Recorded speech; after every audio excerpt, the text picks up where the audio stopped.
Hello movie লাভার্সরা, কী অবস্থা সবার? আজ আমরা এক্সপ্লেন করতে চলেছি 2009 সালের মুক্তিপ্রাপ্ত এ যাবৎকালে সবচেয়ে বেশি আয়কারী মুভি অবতার নিয়ে। ভিডিও শুরুর আগে বলে নেই, এটা শুধু সবচেয়ে বেশি আয়কারী সিনেমা এমনটাই নয়, মুভিটি অস্কারে 9টি ক্যাটাগরিতে নমিনেশন পেয়েছিল, যার মধ্যে 3টিতে অস্কারও জিতেছিল।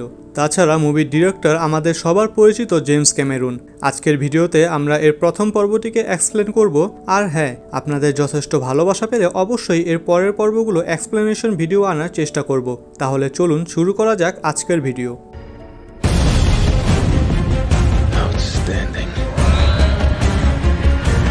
তো মুভির শুরুতে জানানো হয় সময়কাল 2129 সাল, আর পৃথিবীর জনসংখ্যা বর্তমান সময়ের চেয়ে 3 গুণ বৃদ্ধি পেয়েছে। তাছাড়া মানুষ এখন প্রযুক্তিগত দিক দিয়ে অনেক বেশি উন্নত। বিজ্ঞানের অতিমাত্রায় ব্যবহার ও এত জনসংখ্যার কারণে পৃথিবীর শক্তি প্রায় নেই বললেই চলে, যার বিকল্প হিসাবে মানুষ এখন আনঅবটেনিয়াম নামের একটি ধাতু ব্যবহার করে, কারণ এর থেকে প্রচুর পরিমাণে শক্তি উৎপন্ন করা যায়। কিন্তু এখানে একটা সমস্যাও ছিল, সেটা হচ্ছে ধাতুটা পৃথিবীতে পাওয়া যেত না। প্যান্ডোরা নামক একটা গ্রহ থেকে ধাতুটা সংগ্রহ করা লাগতো, যার জন্য পৃথিবীতে এর মূল্যও অনেক। প্রতি কেজি আনঅবটেনিয়াম ধাতুর মূল্য পৃথিবীতে প্রায় 100 কোটি। আরডিএ নামক একটা কোম্পানি মূলত ধাতু সংগ্রহের এই কাজটা করত। তো এবার আমাদের দেখানো হয় মুভির মেইন ক্যারেক্টার জেক সালিকে। সে একসময় নৌবাহিনীতে কাজ করত। একটা যুদ্ধের সময় মারাত্মক আহত হয়ে সে তার পা হারিয়ে ফেলে, যার জন্য সে এখন হুইল চেয়ার ব্যবহার করে এবং একদমই হাঁটাচলা করতে পারে না। তো জ্যাকের টম নামের একজন যমজ ভাই আছে। টম একজন বিজ্ঞানী। হঠাৎ একদিন আরডিএ গ্রুপের কিছু লোক জেকের সাথে দেখা করে ও তাকে জানায় তার যমজ ভাই টম আর বেঁচে নেই। তারা আরও জানায় টমের একটা এগ্রিমেন্ট ছিল আরডিএ কোম্পানির সাথে, যেখানে টমের পেন্ডোরা গ্রহে যাবার কথা ছিল, যার জন্য আরডিএ কোম্পানি অলরেডি তার পেছনে অনেক টাকা খরচ করে ফেলেছে। তাই এখন তারা চাচ্ছে টম যেহেতু বেঁচে নেই, তাই তার জায়গায় জেক পেন্ডোরা গ্রহে যাক। কেননা যেহেতু তারা দুইজন যমজ ভাই, তাই তাদের ডিএনএতে অনেকটাই মিল আছে। তো জেক প্রস্তাবটা গ্রহণ করে, কেননা জেককে এই কাজের জন্য প্রচুর অর্থ দেওয়া হচ্ছিল। তো পরের সিনে জেক ও তার মতোই আরও অনেকে ক্রায়ো নামের একটি মহাকাশযানে করে প্যান্ডোরা গ্রহের দিকে যাত্রা শুরু করে। ক্রায়োতে করে পৃথিবী থেকে প্যান্ডোরা গ্রহে যেতে সময়ের প্রয়োজন 5 বছর 9 মাস 22 দিন। আর এই সম্পূর্ণ সময়টায় সবাই হাইবারনেশন নামক একটি যন্ত্রের ভিতরে ঘুমিয়েছিল। তো এই যন্ত্রটার মূল কাজ হচ্ছে শারীরিক ও মানসিক বয়স আটকে রাখা। মানে এই যন্ত্রের ভিতরে ঘুমালে তাদের শারীরিক বয়স একদমই বাড়ে না। হাইবারনেশন স্লিপের ব্যাপারে আরো বিস্তারিত জানতে চাইলে আপনারা দি প্যাসেঞ্জার মুভিটি দেখতে পারেন। ক্রায়ো প্যান্ডোরা গ্রহে পৌঁছালে সবাইকে এক ধরনের অক্সিজেন মাস্ক দেওয়া হয় ও বলা হয় এই গ্রহে বেঁচে থাকতে হলে সবাইকে অবশ্যই এই মাস্কটি পরে থাকতে হবে। যে খেয়াল করে সেই গ্রহে বিশাল বড় বড় মেশিনের সাহায্যে মাটির নিচে ড্রিল করে আনঅবটেনিয়াম ধাতু খোঁজা হচ্ছে। এরপর তাদের সাক্ষাৎ হয় মাইলস কুয়েরিচের সাথে। কুয়েরিচ ছিলেন প্যান্ডোরাতে যত সেনা কাজ করছে তাদের সবার লিডার। সে নতুন আসা সবাইকে জানিয়ে দেয় সেই গ্রহে বেঁচে থাকতে চাইলে সবাইকে সবসময় সাবধান থাকতে হবে, কেননা প্যান্ডোরা গ্রহটা পৃথিবী থেকে সম্পূর্ণ আলাদা এবং ভয়ানক। কুয়েরিচ আরও জানায়, আমি পৃথিবীতে অনেক ভয়ানক সব যুদ্ধে অংশ নিয়েছি, কিন্তু কখনো কিছুই হয়নি। অথচ এই গ্রহে আসার প্রথম দিনেই আমি মারাত্মক আহত হয়ে যাই। তাই এখানে দুর্বল হওয়া যাবে না এবং সবসময় আমার কমান্ড ফলো করতে হবে। পরের দৃশ্যে জেকের পরিচয় হয় নম নামের একজনের সাথে, যে একজন বিজ্ঞানী ছিল। জানা যায় নম ও জেকের ভাই টম একই প্রজেক্টের জন্য একসাথে প্রশিক্ষণ নিয়েছিল। এরপর তাদের দুজনকে একটা ল্যাবে নিয়ে যাওয়া হয়। সেখানে আমরা মানুষের মতোই একটা জীব দেখি, 3 মিটার লম্বা ও গায়ের রং নীল। একজন জানায় এরা হচ্ছে নাভি, প্যান্ডোরা গ্রহের বাসিন্দা। নাভির মতো এই প্রাণীগুলোকে তারা অবতার বলতো, যা কৃত্রিমভাবে ল্যাবে তৈরি করা হয়েছিল নাভি ও মানুষের ডিএনএ মিশ্রণ করে। আর এই অবতারের নিজস্ব জীবন বা প্রাণ ছিল না। এই অবতারগুলোকে মেশিন দ্বারা নিয়ন্ত্রণ করা হতো, আর প্রত্যেকটা অবতারকে একমাত্র সেই নিয়ন্ত্রণ করতে পারবে যার ডিএনএ সাহায্যে সেটিকে তৈরি করা হয়েছিল। মূলত এই জন্যই জেককে এখানে নিয়ে আসা, কেননা টমের ডিএনএ দিয়ে তৈরি করা অবতারটি শুধুমাত্র এখন জেকই নিয়ন্ত্রণ করতে পারবে। আর এই নিয়ন্ত্রণের জন্য সেই ডিএনএর মালিককে ক্যাপসুলের মতো দেখতে একটি মেশিনে বন্ধ অবস্থায় ঘুমিয়ে যেতে হয়, আর এর মাধ্যমেই সে সেই অবতারের শরীরের সাথে কানেক্ট করতে পারে ও তা নিয়ন্ত্রণ করতে পারে। আর যারা এই অবতারগুলোকে কন্ট্রোল করবে তাদেরকে বলা হয় অবতার ড্রাইভার। এদের কাজ হচ্ছে অবতার হয়ে প্যান্ডোরা গ্রহের বাসিন্দা মানে নাভিদের সাথে যোগাযোগ স্থাপন করা, আর এর মাধ্যমে তারা নাভিদের জীবনযাপন করার পদ্ধতি, ভাষা, রীতিনীতি এগুলো জানার চেষ্টা করত। সেই ল্যাবে গ্রেস নামের একজনের সাথে জেকের পরিচয় হয়, যে কিনা সেই ল্যাবের মেন সায়েন্টিস্ট ছিলেন। কিন্তু জেককে দেখে সে খুবই রেগে যায়, কারণ গ্রেসের প্রয়োজন ছিল একজন বিজ্ঞানী, যেটা কিনা টম ছিল। কিন্তু জেক তো কোনো বিজ্ঞানী নয়, যার কারণে কোনো প্রশিক্ষণ ছাড়াই জেককে এখন টমের কাজগুলো করতে হবে। বিকল্প না থাকায় গ্রেস জেককে তার দলে নিয়ে নেয়। তো পরের দিন জেককে সেই মেশিনটার ভিতর নেওয়া হয় এবং টমের ডিএনএ দিয়ে বানানো অবতার বডিটার সাথে জেককে সংযোগ দেওয়া হয়। জ্ঞান ফিরলে জেক নিজেকে সেই অবতার বডিটায় দেখে। সে আরও খেয়াল করে তার পা দুটিও সে এখন নাড়াতে পারছে। এত বছর পর নিজের পাগুলো সক্রিয় দেখে সে নিজেকে কন্ট্রোল করতে পারে না। সে বাইরে এসে এদিক সেদিক দৌড়াতে থাকে, প্রকৃতিকে নতুনভাবে অনুভব করতে থাকে। নিজের আসল বডিতে ফিরে এসে জেককে দেখি কিছুটা খুশি। তো কুয়েরিচ জেককে তার অফিসে ডেকে পাঠায়। সে জেকের কাছে একটা প্রস্তাব রাখে। কুয়েরিচ জেককে জানায় সে যেন ল্যাবের সব তথ্য এনে কুয়েরিচের কাছে দেয়। বিনিময়ে পৃথিবীতে ফিরে গিয়ে কুয়েরিচ অপারেশনের মাধ্যমে জেকের পা ঠিক করে দেবেন। জেক এ প্রস্তাবে রাজি হয়। আমরা এখানে বুঝতে পারি প্যান্ডোরা গ্রহে থাকা মানুষদের মধ্যে দুইটা আলাদা দল তৈরি হয়ে আছে। একটা হচ্ছে সৈন্যদের দল, যার লিডার হচ্ছে কুয়েরিচ। তারা চায় নাবিদের সাথে একটা যুদ্ধ বাঁধিয়ে সকল নাবিদের মেরে ফেলতে, যাতে ধাতু উত্তোলনে কেউ তাদেরকে বাধা না দিতে পারে। আরেকটি দল হচ্ছে বিজ্ঞানী যারা আছে যাদের মেইন হচ্ছে ডক্টর গ্রেস। তারা চায় মানুষ ও নাবিদের মধ্যে একটা সুন্দর সম্পর্ক তৈরি করতে, যাতে একে অপরের উপকারে আসতে পারে। পরের দিন হেলিকপ্টারে করে জেক, নম এবং গ্রেস তাদের অবতারের রূপে একটা জঙ্গলে আসে। গ্রেস আর নম কিছু স্যাম্পল সংগ্রহ করছিল, তখন জেক আশেপাশে পরিবেশ ঘুরে দেখছিল। হঠাৎ করেই সেই গ্রহের একটা হিংস্র প্রাণী জেককে ধাওয়া করে তাকে মারার জন্য। জেক পালাতে পালাতে একটা ঝর্ণার কাছে এসে পড়ে ও নিচে পানিতে লাফ দেয়। জেক সেই প্রাণীটার কাছ থেকে তো বেঁচে যায়, কিন্তু গ্রেস ও নমকে হারিয়ে ফেলে। তাই এখন বাধ্য হয়ে রাতটা তাকে সেই জঙ্গলেই কাটাতে হবে। তো জেক একটা লাঠি দিয়ে ধারালো বর্ষা বানাচ্ছিল রাত্রে কোনো প্রাণী আক্রমণ করলে তার থেকে বাঁচার জন্য। তখন আমরা দেখি দূর থেকে লুকিয়ে একটা নাভি তাকে দেখছিল। তো এর নাম হচ্ছে নাটেরি, আর সে এখানকার লিডারের মেয়ে। সে জেককে মারতে তার তীর নিশানায় রাখে, তখনই কিছু একটা, যা আসলে সেই জঙ্গলের একটা পবিত্র গাছের বীজ ছিল। যেই গাছটার ব্যাপারে নাবিদের মধ্যে একটা বিশ্বাস আছে যে তাদের পূর্বপুরুষরা মারা যাবার পর তাদের আত্মা সেই গাছে আশ্রয় পেত। একটা বীজ এসে নাটেরির তীরে বসে পড়ে, যার মানে অনেকটা এটা যে সেই বীজটা নাটেরিকে জেককে মারতে বারণ করছিল। এই জন্য নাটেরি তীরটা মারে না ও জেককে ফলো করতে থাকে। তো রাত হয়ে আসে ও সেই জঙ্গলের কিছু প্রাণী জেকের উপর আক্রমণ করতে আসে। জেক নিজেকে বাঁচানোর সর্বোচ্চ চেষ্টা করছিল, কিন্তু অনেকগুলো প্রাণী তার উপর একসাথে আক্রমণ করায় সে একা পেরে ওঠে না। আর ঠিক তখনই নাটেরি এসে জেককে বাঁচায়। জেক কৃতজ্ঞতা স্বরূপ বলে, হয়তো আমার ভাষা তুমি বুঝবে না, কিন্তু আমাকে বাঁচানোর জন্য তোমাকে ধন্যবাদ। কিন্তু নাটেরি বলে, তুমি এখানে এসে মোটেও ভালো করনি, তোমাকে বাঁচানোর জন্য ওই নিরীহ প্রাণীগুলোকে মারা লাগলো।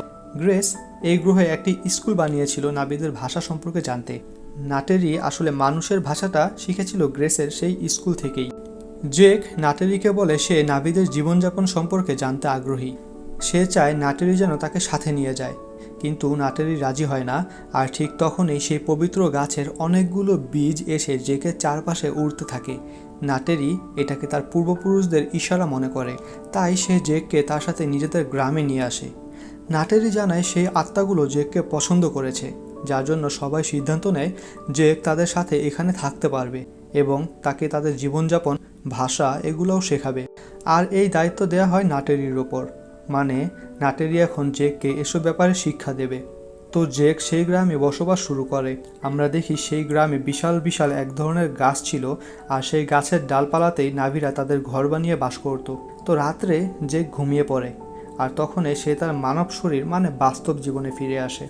জেক গ্রেসকে সবটা খুলে বলে, কিন্তু গ্রেস এতে কিছুটা অবাক হয়ে যায় এটা শুনে যে জেককে নাবিরা নিজেদের মধ্যে মেনে নিয়েছে। জেক এই কথাগুলো কুয়েরিচকেও জানায়।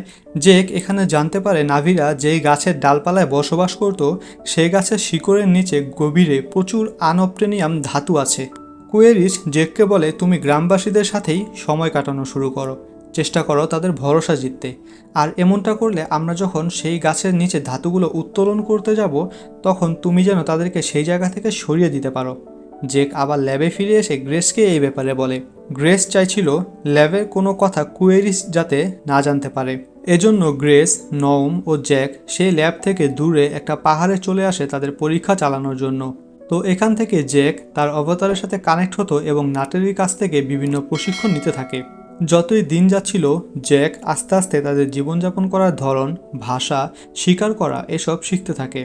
জেক এখানে জানতে পারে গ্রামবাসীরা একটা জিনিস প্রচণ্ড বিশ্বাস করে, সেটা হচ্ছে তারা এটা মানে যে তাদের যত শক্তি আছে তার সবটাই তাদের চারপাশের প্রকৃতি থেকে নেয়া, আর মৃত্যুর পর তাদের সব শক্তি আবার প্রকৃতিতেই মিশে যাবে। তারা আরও মনে করে এই সম্পূর্ণ প্রাকৃতিক শক্তির একজন দেবী আছে যার নাম হচ্ছে এভা। তো নাটেরি একদিন জেককে ইকরান নামের বিশাল বড় এক ধরনের পাখির ব্যাপারে ধারণা দেয়। সে জানায়, তুমি যদি একজন সত্যিকারের শিকারী হতে চাও তোমার অবশ্যই একটি ইকরান থাকা লাগবে। আর ইকরানরা তাদের সম্পূর্ণ জীবনে শুধুমাত্র একজনকেই তাদের মালিক হিসেবে গ্রহণ করে। সময় কাটতে থাকে, জেক ও নাটেরি একে অপরের ক্লোজ হতে থাকে। তো ফাইনালি একদিন সেই সময়টা আসে যখন জেককে নিজের জন্য একটা ইকরান বেছে নেওয়া লাগবে। সবাই মিলে তখন একটা পাহাড়ের উপর ওঠে যেখানে সব ইকরানরা থাকতো। সেখানে জেক একটা ইকরানকে জোর করে তার পোষ মানিয়ে সেটার পিঠে চড়ে আকাশে উড়তে থাকে। জেক এখন তার এই অবতার জীবনটাকে খুব বেশি উপভোগ করছিল, কারণ বাস্তব জীবনে তার দুটো পা নেই। অবতার হয়ে সারাদিনে করা বিভিন্ন অভিজ্ঞতার কথা রাত্রে জেক একটা ক্যামেরায় রেকর্ড করে রাখতো। তো একদিন নাটেরি আর জেক আকাশে তাদের ইকরান নিয়ে উড়ছিল, তখন খুব বড় একটা ইকরান তাদের উপর আক্রমণ করে। দুজন কোনো রকমে সেটা থেকে বেঁচে আসে। নাটেরি তখন জানায় এদেরকে বলা হয় তুরুক, এরা ইকরানের সবচেয়ে বড় জাত। তুরুক কাউকে মালিক হিসেবে গ্রহণ করলে তাদেরকে বলে তুরুক মাকতু। যদিও নাবিদের মধ্যে এ যাবৎকালে মাত্র 5 জন তুরুক মাকতু হতে পেরেছিল। নাটেরি জানায় তুরুক মাকতু হতে পারাটা নাবিদের কাছে খুবই সম্মানের। এভাবেই 3 মাস চলে যায়। একদিন কুয়েরিচ জেকের সাথে দেখা করে। সে জেককে বলে তারা খুব শীঘ্রই সে গ্রামের গাছগুলির নিচ থেকে আনঅবটেনিয়াম মাইনিংয়ের কাজ শুরু করতে চাচ্ছে। তাই জেক যেন সব গ্রামবাসীকে সেখান থেকে সরিয়ে অন্যত্র নিয়ে যায়। জেক আর কিছুদিন অপেক্ষা করতে বলে। সে জানায় ওই গ্রামে কয়েকদিন পর একটা উৎসব হতে চলেছে। সেখানে জেককে গ্রামবাসীরা সম্পূর্ণভাবে নিজেদের গোত্রের অংশ করে নেবে। ফলে নাবিরা জেককে আরও বেশি বিশ্বাস করতে শুরু করবে। কিছুদিন পর সেই উৎসবটা শুরু হয় ও গ্রামবাসীরা জেককে নিজেদের গোত্রের অন্তর্ভুক্ত করে নেয়। নাটেরি এখন জেককে অনেক ভালোবাসে, তাই সেই রাতটা তারা সুন্দরভাবে কাটায়। তাদের এই সুখটা স্থায়ী হয় না। পরের দিন সকালে কুয়েরিচ সেই গ্রামে আক্রমণ করে ও সব গাছপালা উপড়ে ফেলতে থাকে। জেক তাদেরকে থামানোর অনেক চেষ্টা করেও ব্যর্থ হয়। নাটেরি খুব ভেঙে পড়ে চোখের সামনে তাদের এত সুন্দর একটা গ্রাম নষ্ট হয়ে যাচ্ছে দেখে। তো গ্রামবাসীরা সবাই এক হয়ে মানুষের বিরুদ্ধে যুদ্ধ ঘোষণা করে। এখানে জেকও ছিল। তখন একজন জেকের উপর আক্রমণ করে ও তাকে মারতে থাকে, কারণ জেক একজন মানুষ ছিল। তো জেক যখন সেই মেশিনগুলোকে থামানোর চেষ্টা করছিল সেই ভিডিওটা সিসি ক্যামেরায় দেখতে পায় কুয়েরিচ। সে অনেকটা ক্ষুব্ধ হয় এটা দেখে যে জেক এখন নাবিদের পক্ষ নিয়ে নিয়েছে। সে সেই মেশিনটা বন্ধ করে দেয়, যেটার সাহায্যে জেক অবতার বডিটার সাথে কানেক্ট হতো। এরপর গ্রেস ও নমকে তার সাথে নিয়ে আসে। গ্রেস এখানে সবাইকে জানায় সেই গাছগুলো হচ্ছে ওই গ্রামের প্রাণকেন্দ্র। গাছগুলো নাবিদের কাছে খুবই পবিত্র। তারা মনে করে তাদের মধ্যে কেউ মারা গেলে তার আত্মা সেই গাছের বীজে পরিণত হয়। তারা আরও মনে করে তাদের পূর্বপুরুষরা সেই গাছেই আছে এবং সব সময় তাদের দেখছে। কেউ তার এই কথা বিশ্বাস করে না। তখনই একজন এসে জানায় কুয়েরিচ নাকি সেই গ্রামের সবচেয়ে বড় গাছটা কাটতে চলেছে। জেক তখন বলে তাকে আরেকটা সুযোগ দেওয়ার জন্য নাবিদের সাথে কথা বলার। তো জেক আর গ্রেস তাদের অবতার বডিতে গ্রামবাসীদের সাথে কথা বলতে যায়। জেক সবটা খুলে বলে, কিন্তু নাটেরি অনেক কষ্ট পায় যখন জানতে পারে জেক আগে থেকেই সব জানতো ও সে সেই পরিকল্পনার পক্ষে ছিল। কিন্তু জেক বলে সে আগে মানুষের পক্ষে ছিল, কিন্তু এখন সে পুরোপুরি বদলে গেছে ও গ্রামবাসীদের সাথে আছে। কিন্তু কেউ এখন আর তাদের বিশ্বাস করে না ও সবাই জেক ও গ্রেসকে বেঁধে ফেলে। মানুষরা তখন আবার আক্রমণ করে। জেক বলে তাদেরকে এখান থেকে চলে যেতে, কিন্তু গ্রামবাসীরা যুদ্ধের জন্য প্রস্তুতি নেয়। কিছুক্ষণ পর কুয়েরিচ বিশাল সব হেলিকপ্টার ও লোকবল নিয়ে সেখানে চলে আসে। গ্রামবাসীরা তখন তাদের দিকে তীর ছুঁতে থাকে, কিন্তু এতে মানুষদের কোনো ক্ষতি হয় না। কুয়েরিচরা তখন গ্রামে সেই বড় গাছটার দিকে একের পর এক মিসাইল মারতে থাকে। একটা সময় বড় গাছটা, যেটা নাবিদের মূল প্রাণকেন্দ্র ছিল, পড়ে যায়। কিছুক্ষণ পর জেক ও গ্রেসকে তাদের অবতার বডি থেকে বিচ্ছিন্ন করে জেলে আটকে দেওয়া হয়, কিন্তু গ্রেসের দলের কিছু লোক তাদেরকে সেখান থেকে নিয়ে চলে যায়। কুয়েরিচ সেটা দেখে ফেলে ও জেকদের নিশানা করে গুলি চালাতে থাকে, কিন্তু একটা গুলি গ্রেসের গায়ে লাগে ও সে কিছুক্ষণ পর সেখানে মারা যায়। তারা একটা কন্টেনার টাইপের কিছু, যেটার ভিতর সেই মেশিনটা ছিল যার মাধ্যমে অবতার বডির সাথে কানেক্ট হয়, সেটা নিয়ে গভীর জঙ্গলে গিয়ে লুকিয়ে পড়ে। জেক তার অবতার বডিতে কানেক্ট হয়ে সেই গ্রামে চলে যায়। গ্রামটা একেবারে ধ্বংস হয়ে গেছে। তাছাড়া জেক এখন চাইলে নাটারিদের কাছে যেতে পারবে না, কেননা সে তাদের বিশ্বাস ভেঙে ফেলেছে। জেকের তখন মনে পড়ে গ্রামবাসীরা তুরুক মাকতুকে খুবই সম্মান করে, তাই এবার সে তার ইকরান নিয়ে আকাশে উড়তে থাকা একটি তুরুকের পিছু নেয়। তুরুক যেহেতু আকারে বিশাল ও শক্তিশালী, তাই সে কখনোই উপরের দিকে তাকাতো না। সেই সুযোগে জেক সেই তুরুকের উপর লাফ দেয় ও সেটাকে নিজের বশ করে ফেলে। এরপর সে সেই বিশাল তুরুকের পিঠে বসে সেই গ্রামবাসীদের সামনে আসে। যেহেতু জেক এখন একজন তুরুক মাকতু, তাই সবাই তাকে আবারও সম্মান ও বিশ্বাস করতে শুরু করে। জেক বলে পৃথিবীর মানুষ বড়ই নিষ্ঠুর, তারা একে তো নিজেদের গ্রহ অর্থাৎ পৃথিবীর পরিবেশ একেবারেই নষ্ট করে ফেলেছে, এখন এখানে এসেও সেই একই কাজ করছে, আর আমরা কোনোভাবেই সেটা হতে দিতে পারি না। আমরা মানুষদের বিরুদ্ধে যুদ্ধ করব, তাদেরকে তাদের নিজ গ্রহে ফেরত পাঠাবো। তোমরা আরও নাভি জোগাড় করো, আশেপাশের গ্রামের নাভীদের আসতে বলো। জেকের এই কথায় সবাই আবার লড়াই করার মনোবল ফিরে পায়। জেক এরপর প্রকৃতির দেবী এভার কাছে এসে তার সাহায্য চায়। তো অন্যদিকে কুয়েরিচ তার সেনাবাহিনীর সাথে প্রস্তুতি নিচ্ছিল এই যুদ্ধের জন্য। আশেপাশের গ্রামের সব নাভীরা এসে যুদ্ধে জেকের সাথে সবাই যোগ দেয়। কুয়েরিচদের কাছে ছিল সব আধুনিক ও শক্তিশালী অস্ত্র, যার ফলে নাভীরা কোনোভাবে মানুষদের সাথে পেরে উঠছিল না। একসময় সবাই হাল ছেড়ে দেয়, আর তখনই জঙ্গলে যত ইকরান ও অন্যান্য পশু ছিল সবাই এসে যুদ্ধে অংশগ্রহণ করে। এটা মূলত হয়েছিল কারণ জেক এভার কাছে সাহায্য চেয়েছিল, তাই এভা জঙ্গলের সব পশু পাখিকে যুদ্ধের জন্য পাঠিয়েছিল। যুদ্ধটা বেশ অনেক সময় ধরে চলে। এই যুদ্ধটার ভিজুয়াল গ্রাফিক্সগুলো ছিল দেখার মতো।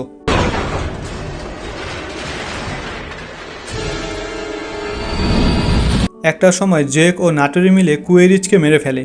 যেহেতু কুয়েরিচ ওই সেনাবাহিনীর লিডার ছিল, তাই কুয়েরিচ মারা যাওয়ায় সবাই হার মেনে নেয়। তো যুদ্ধ শেষে সব মানুষরা পেন্ডোরা ছেড়ে পৃথিবীর উদ্দেশ্যে যাত্রা শুরু করে। শুধুমাত্র জেক ও অন্যান্য কিছু মানুষ সেই গ্রহে থেকে যায়, যারা শুরু থেকেই নাভীদের পক্ষে ছিল। মুভির এন্ডিংয়ে দেখা যায় জঙ্গলের রানী মানে এভা দেবীর সাহায্যে জেকের আত্মা পুরোপুরিভাবে তার অবতার বডিতে নিয়ে আসা হয়। জেকের পুনর্জন্ম হয়, আর সে এখন একজন সম্পূর্ণ নাভীতে পরিণত হয়েছে। আর এখানে শেষ হয় অবতার মুভির প্রথম পার্ট। ভিডিওটি ভালো লাগলে অবশ্যই একটা লাইক দিয়ে দেবেন। পরবর্তী পার্টগুলো দেখতে চাইলে চ্যানেলটাকে সাবস্ক্রাইব করে রাখুন। দেখা হচ্ছে পরের ভিডিওতে, সে পর্যন্ত সবাই ভালো থাকুন।